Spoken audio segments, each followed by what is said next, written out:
Jadi di video ini saya akan membawakan part terakhir, part ketiga, yaitu mengenai musik, waktu, dan masa depan. Nah, bagi yang belum nonton video saya yang sebelumnya, yaitu mengenai musik, waktu, dan masa kini, musik, waktu, dan masa lalu, itu boleh nonton dulu di Instagram saya, itu ada, supaya lebih enak ya, berkelanjutan seperti itu. Jadi di part 3 ini kita akan membahas mengenai musik, waktu, dan masa depan. Nah, kita kan percaya bahwa Allah itu adalah komposer hidup kita ya. Saya udah bilang di part yang 1 dan part 2 bahwa musik itu juga seperti miniatur kehidupan, teman-teman. Jadi kita bisa belajar dari musik. Seperti miniatur kehidupan kita, ada masa lalu, ada not-not yang dirangkai, masa kini, dan juga nanti ada masa depan. Dan musik itu saya katakan tidak bisa mainnya satu persatu, not per not, main verse saja, do, mi, sol itu nanti dijadiin satu-satu aja maininnya, nggak bisa. Musik itu harus dimainkan seluruhnya, jadi satu rangkaian, baru kelihatan indahnya. Nggak bisa not per not, main do aja, main verse aja, nanti main refnya aja, main outro-nya aja terpisah, nggak bisa. Kita harus lihat jadi satu rangkaian kehidupan. Nah, Allah itu kan seperti komposer dalam hidup kita. Ia yang merangkai masa lalu kita, ada masa kini kita, dan juga nanti masa depan. Jadi apa yang terjadi di masa lalu itu yang membuat kita ada sekarang. Walaupun nggak 100% sih, tapi sebagian besar saya yakin kita setuju bahwa apa yang terjadi di masa lalu itu juga mempengaruhi masa kita sekarang. Kalau dulu kita sekolah males, kita main-main, kita nggak taat orang tua, kita banyaklah ngelakuin hal-hal yang buruk gitu ya. Dan itu kita nggak jaga makan, kita nggak jaga kesehatan, ya kita menuai di masa sekarang tentu saja. Jadi kita sebagian besar setuju bahwa apa yang terjadi di masa lalu itu akan berpengaruh juga ke masa kini. Dan di dalam musik itu kan ada namanya dinamika ya. Ada dinamika, ada chord, ada variasi ritme, ada melodinya, dan sebagainya, apa yang membentuk unsur-unsur dalam musik itu sendiri. Jadi teman-teman, kita harus lihat musik itu tuh memang berdinamika gitu. Kadang-kadang nanti lembut, kadang-kadang keras. Ada chord yang lembut, ada chord-chord yang bikin sedih, seperti misalnya chord-chord yang minor gitu ya.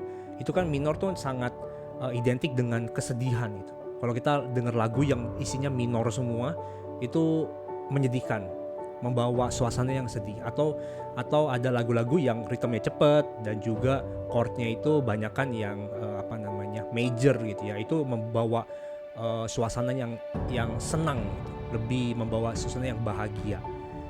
Nah, jadi kalau musik itu, percaya deh teman-teman, kalau dengar musik ya, musik itu kalau nggak ada dinamikanya, nggak ada lembutnya, kerasnya, datar aja ya semua. Lalu chordnya misalnya cuma 2 ya, cuma C, F, dan melodinya nggak variatif. Itu membosankan tau lagu seperti itu. Lagu itu tuh membosankan banget, nggak enak didengarnya teman-teman. Nggak enak didengarnya, susah. Pencipta lagu sekalipun mau buat lagu cuma dari 2 melodi ya, sama 2 chord itu susah. Dan akan membosankan, gak ada variasinya.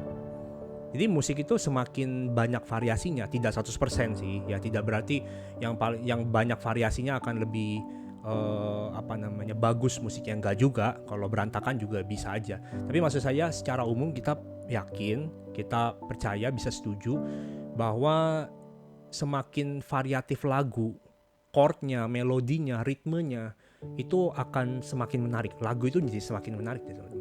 Jadi lagu itu tidak membosankan. Jadi teman-teman gak perlu marah, teman-teman gak perlu kecewa kalau Tuhan izinkan hidup teman-teman itu naik turun. Ada dinamikanya dan bervariasi. Kadang hari ini kita bisa bahagia, besok mungkin kita ditinggal oleh orang-orang terdekat. Mungkin bulan ini kita lagi banyak uang, bulan depan kita gak tahu bagaimana ekonomi kita. Atau mungkin dulu kita pernah hidup bahagia, punya segalanya, tapi hari ini lagi keadaan COVID ini kita jatuh, benar-benar runtuh usaha, kehidupan keluarga kita dan sebagainya. Jadi gak perlu marah teman-teman, karena memang musik itu indah kalau dia bervariasi. Gak bisa musik itu datar semua, hidup itu flat, itu gak enak teman-teman. Hidup seperti itu tuh gak enak, gak ada tantangan. Hidup cuman enak aja, enak terus ya, punya uang terus, mau beli apa-apa enak terus, keluarga sehat semua. Itu hidup yang membosankan teman-teman, hidup yang membosankan. Makanya kita harus bersyukur bahwa memang hidup ini tuh Tuhan izinkan ada naik turunnya. Kadang-kadang ada forte-nya, keras dalam musiknya. Kadang-kadang ada pianonya, ada lembutnya. Kadang-kadang ada melodi yang menyedihkan, ada chord-chord minor yang membuat sedih. Kadang-kadang juga ada chord yang membuat bahagia, yang senang. Itu jadi musik yang indah. Yang memang Tuhan adalah komposernya. Memang Tuhan memaksudkan seperti itu.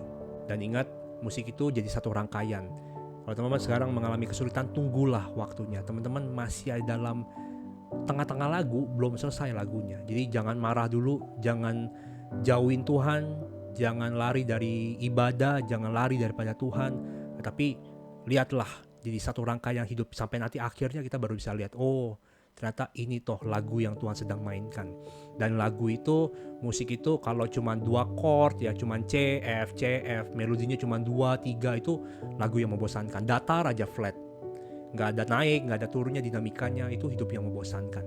Jadi jangan marah kalau sedang mengalami kesulitan, naik turun, Tuhan izinkan kesulitan, penderitaan, justru bersyukur. Hidup kita tuh jadi hidup yang indah, jadi lagu yang indah. Selanjutnya, meskipun demikian, meskipun Tuhan adalah komposer utama dalam hidup kita, tetapi tidak berarti kita ngikut aja. Artinya kita nggak kerja apa-apa. Udah, karena Tuhan kan adalah komposer hidup ini, jadi ya udahlah hidup kita ditentuin begini-gini aja.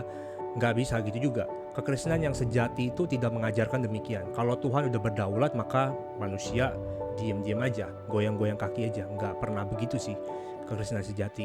Jadi kedaulatan Tuhan tidak menghilangkan tanggung jawab manusia. Nah, oleh karena itu, karena kita diberikan kepintaran oleh Tuhan, Allah itu sebagai komposer, dia pencipta musik. Makanya saya bilang musik itu tidak pernah terlepas dari Allah, ya kan? Karena bahan bakunya, materialnya itu dari Tuhan semua, ya kan? Kayu, udara. Kita pakai udara untuk bisa main musik. Nggak bisa main musik tanpa udara gitu. Nggak bisa, teman-teman nyanyi itu harus ada udara. Kita main alat musik drum itu juga ada resonannya gitu. Pakai kayu, pakai besi, dan juga manusia diciptakan begitu hebatnya oleh Tuhan, punya musikalitas yang hebat, punya keteraturan, punya persepsi keindahan. Jadi nggak bisa lepas dari Tuhan kan, musik itu. Nah, Tuhan itu menciptakan manusia sedemikian rupa untuk bisa bermusik itu. Jadi kita dilengkapi kemampuan oleh Tuhan untuk juga jadi seperti komposer musik itu sendiri. Jadi Tuhan memang adalah komposer utama, tapi kita diizinkan juga semacam menjadi komposer-komposer kecil dalam hidup kita sendiri. Nah, kita yang harus menata hidup kita hari demi hari di dalam rencana Tuhan itu. Kalau kita kan nggak tahu rencana Tuhan itu seperti apa, ya kan, nanti 100% kita nggak bisa mengerti, kita nggak bisa tahu juga. Karena Tuhan memang nggak buka semuanya. Gitu. Tuhan bukannya per meter, 1 meter, 2 meter, dia nggak buka 100 km ke depan gitu. Enggak, dia bukanya tahap per tahap. Nah, oleh karena itu, kita juga punya tanggung jawab untuk mengkompos hidup kita. Kita menata hidup kita. Nah, sekarang kita ada di bagian apa dalam lagu ini? Nah, kita punya kesempatan, punya kemampuan untuk bisa menata hidup kita untuk masa depan itu. Jadi teman-teman, hidup yang tadi ya, kalau chordnya cuma 2, melodinya cuma 2, itu membosankan sekali. That's a boring life. Makanya coba tata hidup kita, coba sesuatu yang baru. Jangan takut gagal gitu. Jangan cuma mau enaknya aja hidup ini.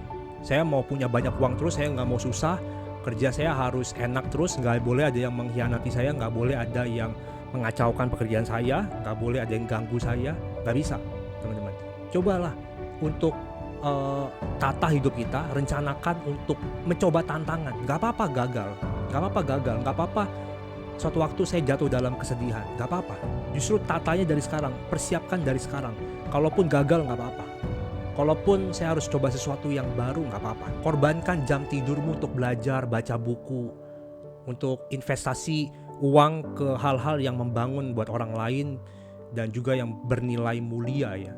Khususnya kita orang-orang Kristen harus memakai itu semua untuk pekerjaan Allah.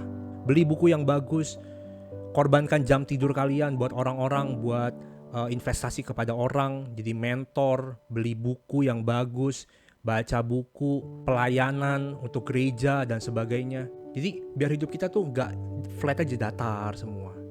Datar, saya cuma mau enak, saya nggak mau diganggu orang, tidur saya harus 8 jam, uang saya harus ada terus, tabungan saya harus banyak. Hidup itu flat teman-teman. Jadi that's a boring life. That's a boring life. Jadi coba tata hidup kita, persiapkan untuk hal-hal yang memang tidak enak, hidup-hidup yang tidak sesuai dengan ekspektasi, problem, kegagalan. Cobalah rencanakan itu semua teman-teman, supaya hidup kita ini nggak flat itu ya. Hidup kita tuh tidak begitu adanya. Karena musik yang seperti itu nggak enak banget. Jadi kita udah belajar mengenai musik, waktu, dan masa lalu, bahwa masa lalu kita itu kita nggak bisa lupakan sepenuhnya, tapi kita bisa belajar dan kita bisa refleksi bahwa apa yang terjadi di masa lalu itu justru yang membuat hidup kita ini sekarang ada indah. Karena misalnya kita sekarang lagi ada di sol, nada sol, maka nada do, nada mi yang udah kita lewatin, re, fa yang udah kita lewatin, itulah yang membuat sol kita tuh sekarang indah. Karena sol sekarang itu tidak berdiri sendiri, hidup kita yang sekarang ini nggak berdiri sendiri, tetapi juga terjadi karena dampak dari masa lalu kita. Walaupun baik atau buruk masa lalu kita bersyukur kepada Tuhan, itulah yang membentuk kita sampai hari ini. Kita bisa kuat, kita bisa lebih sungguh-sungguh, kita bisa lebih dewasa, itu juga karena ada masa lalu yang membentuk kita sekarang. Dan juga apa yang di masa sekarang kita refleksikan banyak ya mengenai hubungan dengan teman. Di video yang part 2 itu, masa kini bagaimana kita memaknai musik itu di kehidupan kita masa kini. Nggak boleh terlalu dekat dengan orang dan sebagainya, nggak boleh terlalu jauh juga.